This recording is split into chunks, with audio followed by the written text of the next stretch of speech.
नमस्कार मित्रों, आज हम आपको बताएंगे कि शिवजी ने सती माता का त्याग क्यों किया था। एक बार त्रेता युग में शिवजी अगस्त ऋषि के पास गए। उनके साथ जगत जननी भवानी सती जी भी थीं। ऋषि ने संपूर्ण जगत के ईश्वर शिवजी और भवानी को जानकर उनका पूजन किया।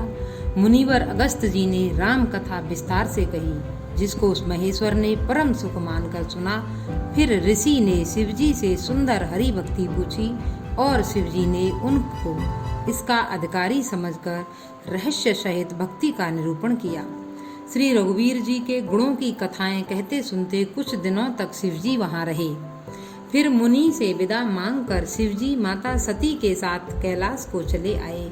उन्हीं दिनों पृथ्वी का भार उतारने के लिए श्री हरि ने रघुवंश में अवतार लिया था।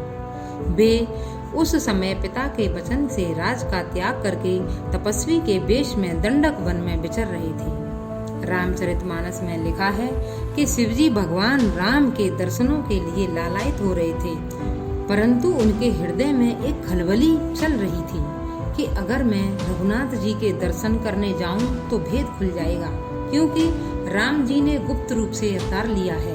श्री राम जी ने एक साधारण मनुष्य की भांति अवतार लिया है और साधारण मनुष्य की भांति वन में भटक रहे थे। इस भेद को सती जी नहीं जानती थी।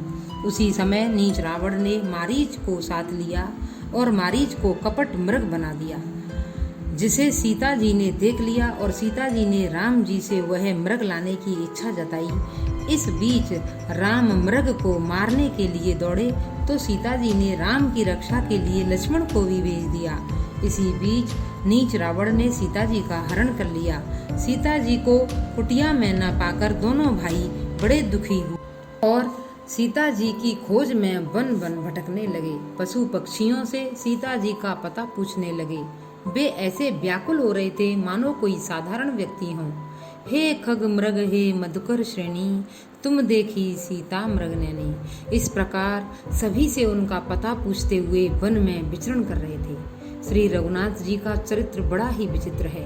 उसको पहुँचे हुए ज्ञानी जन ही जानते हैं। श्री शिवजी ने उसी अवसर पर श्री राम जी को देखा और उनके हृदय में भारी आनंद उत्पन्न हुआ।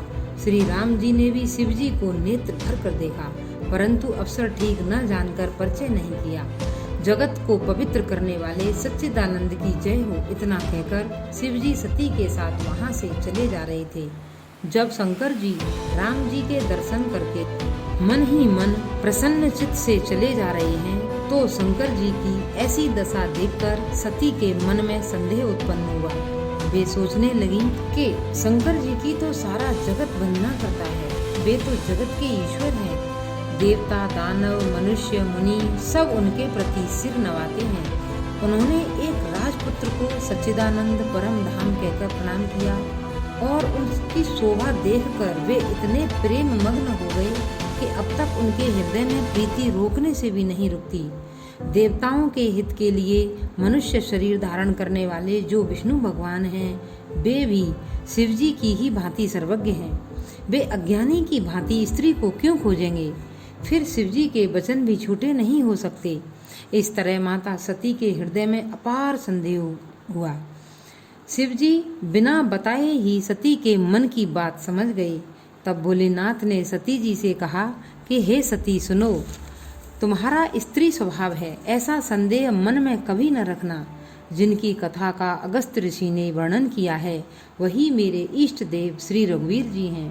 वेद पुराण और शास्त्र नेति नेति कहकर जिनकी कीर्ति गाते हैं, उन्हीं सर्वव्यापक समस्त ब्रह्मांड के स्वामी मायापति ने रघुकुल में अवतार लिया है। यद्यपि शिवजी ने सती जी को बहुत समझाया, परंतु शिवजी का उपदेश उनके हृदय में नहीं बैठा।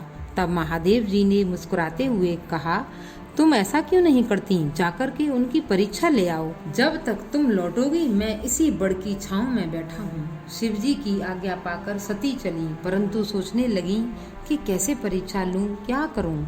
तभी सती ने विचार किया कि क्यों न सीता जी का रूप धारण करूं। ऐसा विचार कर सीता जी का रूप धारण कर मार्ग की ओर आगे होकर चली, जिस ओर से श्री रामचंद्र जी आ रहे थे। सीता जी को देखकर लक्ष्मण चकित रह गए जब श्री राम जी ने सती जी को सीता के वेश में देखा तो श्री रामचंद्र जी ने सब समझ लिया। आगे बढ़कर माता सती को प्रणाम करते हुए कहा, माता, प्रभु कहाँ हैं? उन्हें अपने साथ क्यों नहीं लाई और यहाँ वन में अकेली किस लिए फिर रही हैं? यह सुनकर सती को बड़ा संकोच हुआ। वे डरती हुई चुपचाप शिवजी के पास चली गईं।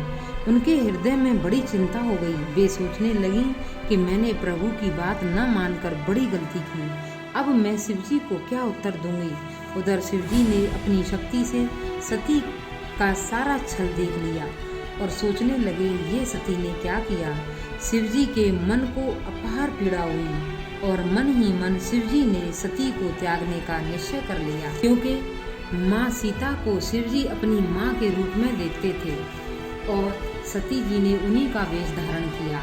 शिवजी का हृदय अंदर से टूट गया था। सती को वो स्थान नहीं दे पा रहे थे जिनकी सती हकदार थी। शिवजी ने अपने मुख से तो कुछ नहीं कहा, परंतु इस रहस्य को सती समझ गई थी कि शिवजी ने उनका त्याग कर दिया है। माता सती को इसका अपार दुख था, जिसका वर्णन नहीं किया जा सकता। शिवजी ने कैलाश पर्वत पर आकर समाधि ले ली। 87,000 वर्ष बाद उनकी समाधि टूटी। आगे की कथा आप सब लोग जानते ही हैं कि एक दिन माता सती ने आकाश मार्ग से बहुत से विमानों को जाते देखा, जिनमें बहुत से देवता जा रहे थे। उनको पता चला कि प्रजापति दक्ष अर्थात माता सती के पिता ने एक यज्ञ का आयोजन किया है। इस यज्ञ में शिवजी को छोड़कर सभी देवताओं को निमंत्रण भेजा गया था। शिवजी के मना करने पर भी सती अपने पिता के यज्ञ में चली गईं। वहां शिवजी का अपमान सहन न कर पाईं और यज्ञ के हवन कुंड में भस्म हो गईं। तो मित्रों, यज्ञ में भस्म होना तो एक लीला थी। शिवजी ने उनका त्याग पहले ही कर दिया था। वही सती माँ हिमालय के घर पार्वती रूप में जन्मी और बाद में शिवजी के साथ उनका विवाह हुआ। तो आपको हमारी ये कथा कैसी लगी? यदि आप ऐसी ही जानकारी प्राप्त करना चाहते हैं तो इस चैनल को सब्सक्राइब कर दीजिए। धन्यवाद।